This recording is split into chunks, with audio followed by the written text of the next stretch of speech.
म्हणजे स्वतःचे राज्य. महाराजांच्या पूर्वी सुमारे 400 वर्ष महाराष्ट्रात स्वराज्य नव्हते. महाराष्ट्राच्या बराचसा भाग अहमदनगरचा निजामशाह आणि विजापूरचा आदिलशाह या 2 सुलतानांनी आपसात वाटून घेतला होता. ते मनाने उदार नव्हते. ते प्रजेवर जुलूम करत.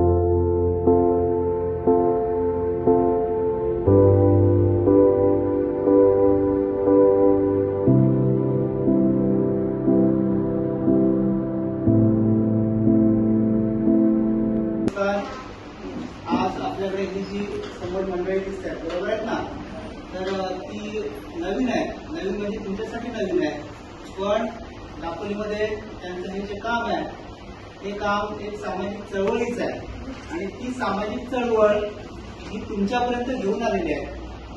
आणि ती जी चळवळ आहे ती चळवळ एक क्षितिज कला मंच या कला मंचामार्फत आपल्यापर्यंत घेऊन आलेली आहे. तर त्यांची आपण सुरुवातीला ओळख करून घेऊया आणि मग त्यांचा उद्देश नेमका काय आहे, तुमच्यापर्यंत येण्याचं कारण काय हेही आपण त्यांच्याकडनं जाणून घेऊया. क्षितिज कला मंच आयोजित फळ्यावर आपल्याला सरांनी आताच लिहिलंय, गुलमोनेकर सरांनी, भारतरत्न डॉक्टर बाबासाहेब आंबेडकर यांच्या जयंतीनिमित्त महावाचन उपक्रम आणि शैक्षणिक साहित्याचं वाटप. बरोबर आहे. आता या वाचनावरनं फळ्यावरून तुमच्या लक्षात आलेलं असेल की 2 उपक्रम आपल्यासमोर त्यांनी ठेवलेले आहेत की जे आपण वर्षभरामध्ये अनेक उपक्रम साजरे करतो. ते शासनामार्फत असतात, पण अशा संस्थेमार्फत हा एक स्फूर्त उपक्रम म्हणजेच महावाचन उपक्रम आणि शैक्षणिक साहित्य वाटप.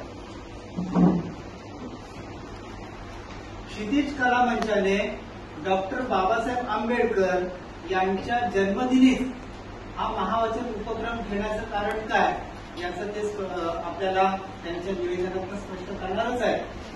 पण डॉक्टर बाबासाहेब आंबेडकर की जे भारतीय संविधानाचे शिल्पकार आपण ज्यांना म्हणतो, डॉक्टर बाबासाहेब आंबेडकर, त्यांचं जर तुम्ही चरित्र वाचलं तर रस्त्यावरच्या साधी गोष्ट तुम्हाला तुमच्या भाषेत समजेल असं सांगतो की रस्त्यावरचे जे दिवे असतात त्या दिव्यांच्या खाली बसून त्यांनी अभ्यास केलेला आहे.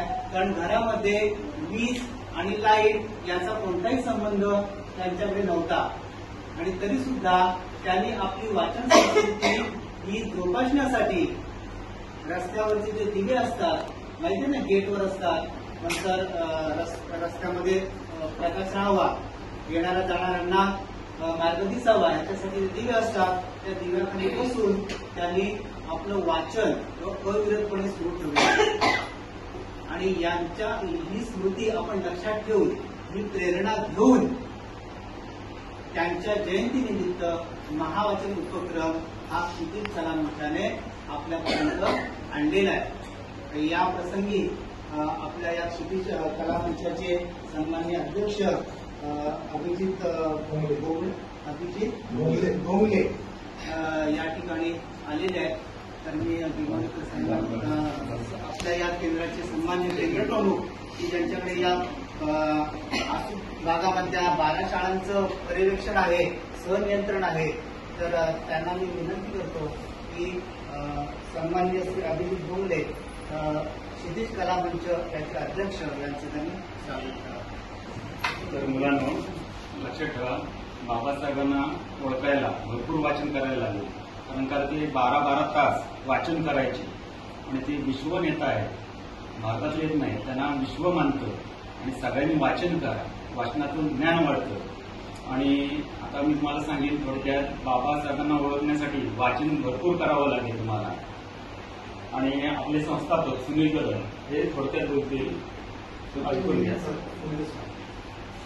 धन्यवाद.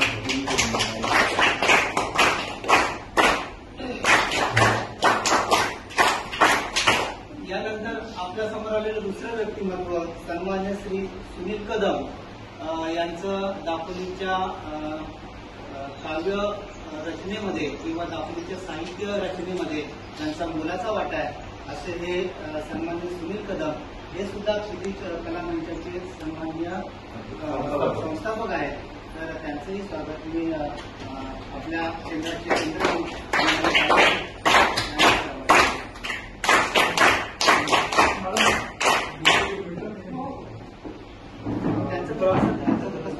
त्याचं नंतर कार्यक्रम संपल्यानंतर इथे ठिकाणी सहमती देऊ आणि आपल्याला या ठिकाणी वाचन करण्याची विनंती देतो आम्ही या ठिकाणी. त्यानंतर या ठिकाणी लहान मुलांनी सुंदर आपलं भाषण केलेलं त्या सर्वांचे मी या ठिकाणी शाब्दिक आभार मानतो. त्याचप्रमाणे उपस्थित बंधूंनो, क्षितिज कलामंच यांच्याकडून काल म्हणजे 13 तारखेला प्रत्येक शाळेमध्ये वाचन प्रेरणा दिन म्हणून घेण्यात आलेला होता. तर क्षितिज कलामंच यांच्याकडून म्हणजे रुपेश सावंत आणि त्यांच्या पत्नी यांनी या ठिकाणी आपल्या सर्व मुलांसाठी आजची चॉकलेटची व्यवस्था केलेली आहे. त्याचप्रमाणे शैलेश सावंत यांची सुकन्या सानवी हिचा आज या ठिकाणी 10वा वाढदिवस आहे बंधूंनो.